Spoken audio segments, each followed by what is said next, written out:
नमस्कार. आज आपण परीक्षा देणारे काही आत्मचरित्र पाहणार आहोत आणि त्याचे लेखक पाहणार आहोत. आत्मचरित्र म्हणजे स्वतःचं चरित्र स्वतः लिहिणं. तर बघूया मग. या ठिकाणी उपर आहे आत्मचरित्र कोणाचे आहे असा प्रश्न येतो. त्याचं उत्तर आहे लक्ष्मण माने.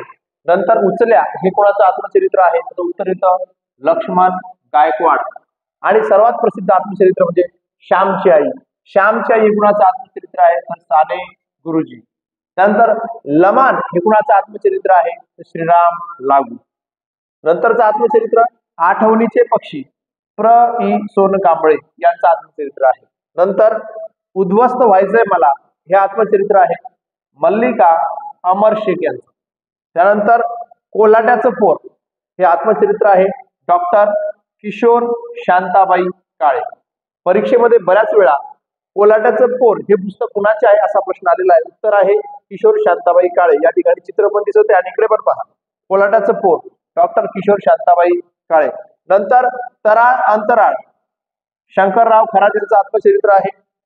कोसबाडच्या टेकडीवरून हे अणुताई वाघ यांचं आत्मचरित्र आहे. अणुताई वाघ यांनी त्यांच्या जीवनामध्ये आदिवासींच्या प्रगतीसाठी काम केलेलं आहे. नंतर माझा साक्षात्कारी हृदयरोग हे आत्मचरित्र डॉक्टर अभय बंग यांचं आहे. त्यानंतर चकवा चांदणे हे मारुती चितमपल्ली यांचं आत्मचरित्र आहे. तर एकटा जीव हे दादा कोंडके यांचं आत्मचरित्र आहे. दादा कोंडके यांचा एक चित्रपट सुद्धा आहे एकटा जीव सदाशिव आणि त्यांचं आत्मचरित्र आहे एकटा जीव. साधा माणूस हे भालजी पेंढारकर यांचं आत्मचरित्र आहे. तर माती पंख आणि आकाश हे ज्ञानेश्वर मुळे यांचं आत्मचरित्र आहे.